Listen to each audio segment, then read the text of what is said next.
Selamat datang kembali. Oke, kali ini kita mau gali lebih dalam nih. Soal dua tokoh penting dari masa pembuangan di Babel. Dari sumber-sumber yang ada, kita fokus ke Daniel dan Yehezkiel. Iya, dua nabi besar ya. Betul. Sama-sama hidup di negeri asing, sekitar 600 SM lah ya, setelah Yerusalem jatuh. Tapi kondisinya beda banget. Nah, misi kita sekarang, coba pahami gimana mereka jalani panggilan Tuhan di situasi yang, ya itu tadi, kontras banget. Siap ya? Mari kita bedah. Kita mulai dari Daniel dulu deh. Sumbernya kan cerita kalau dia ini bangsawan muda dari Yehuda. Iya, salah satu yang pertama dibuang ya, sekitar 605 SM. Nah, itu dia. Coba bayangin deh, dari lingkungan istana Yehuda, tahu-tahu harus hidup bahkan kerja di pusat kekaisaran yang naklukin bangsanya. Betul, melayani raja-raja Babel, kayak Nebukadnezar, sampai Koreshi dari Persia juga kan? Gila sih itu transisinya. Nah, yang langsung kelihatan banget dari catatannya itu integritas Daniel. Kuat banget ya di tengah lingkungan istana Babel. Iya. Ingat kan cerita dia nolak makanan raja? Itu kan bukan cuman soal makanan enak atau nggak enak ya. Bukan, itu soal prinsip. Makanan raja itu dianggap najis, nggak sesuai hukum Taurat. Identitas mereka kan di situ. Betul, itu di Daniel pasal 1 ya, udah berani dari awal dia.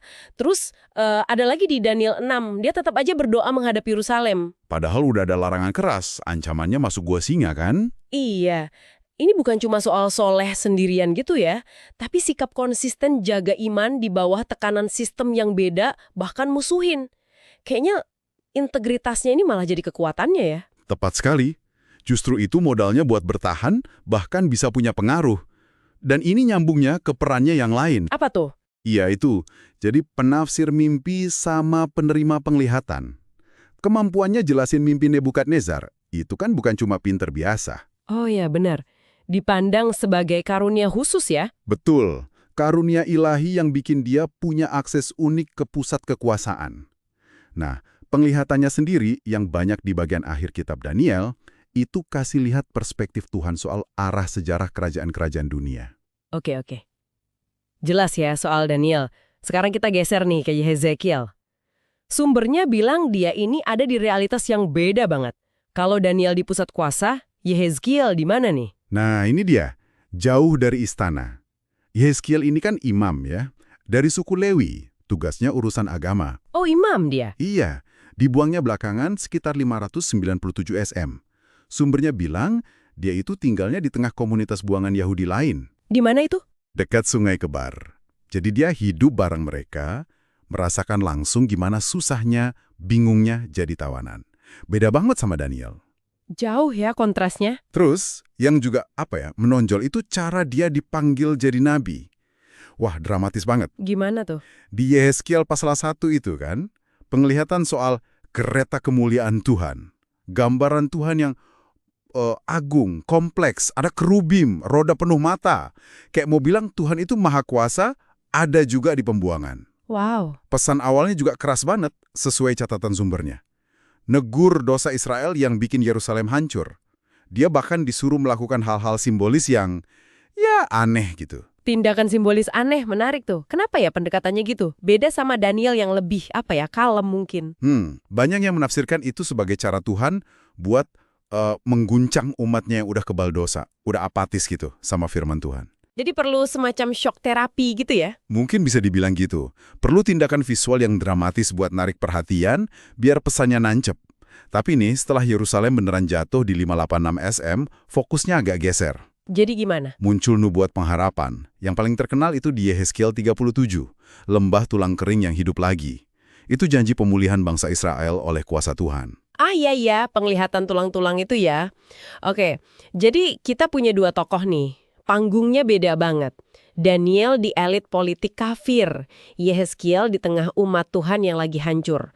Sama-sama setia, tapi fokus pesannya kok kayaknya beda ya.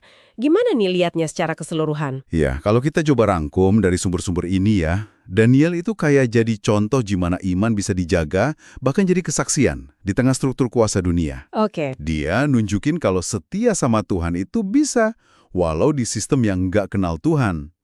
Fokusnya ke kedaulatan Allah, keyakinan kalau Tuhan pegang kendali atas sejarah, plus nubuat masa depan.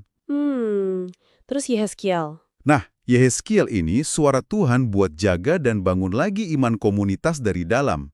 Dia nekenin tanggung jawab pribadi atas dosa, perlunya tobat total, konsekuensi penghakiman Tuhan. Tapi ada harapan juga kan, Tabi? Betul, tapi juga nawarin harapan restorasi komunitas iman, termasuk visi bait suci masa depan, pusat kehidupan rohani mereka nanti. Intinya sih, keduanya, lewat jalan unik masing-masing, itu menegaskan satu hal penting dari sumber-sumber ini. Tuhan itu nggak ninggalin umatnya, bahkan pas di pembuangan. Wah, itu poin penting ya.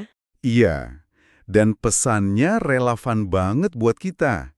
Daniel ajarin gimana hidup kudus, tapi tetap berpengaruh di sistem sekuler. Yehezkiel ngingetin soal realitas dosa dan penghakiman, tapi juga pengharapan besar akan pengampunan dan pemulihan dari Tuhan. Dua jalur tapi satu kesetiaan ya. Kayak banget pelajaran dari Daniel dan Yehezkiel ini. Mereka nunjukin iman yang hidup, entah dari posisi berpengaruh kayak di istana zaman sekarang, atau dari tepi sungai Kebar di tengah tantangan komunitas kita. Nah, sebagai penutup nih, mungkin bisa Anda renungkan. Lihat teladan Daniel yang berintegritas di pusat kuasa dan Yehezkiel yang menyuarakan kebenaran di tengah derita. Lingkungan unik Anda sekarang ini, entah lagi banyak pengaruh atau lagi banyak tantangan, gimana ya cara spesifik Anda bisa jadi saksi kesetiaan Tuhan di situ? Sesuatu buat direnungkan lebih dalam.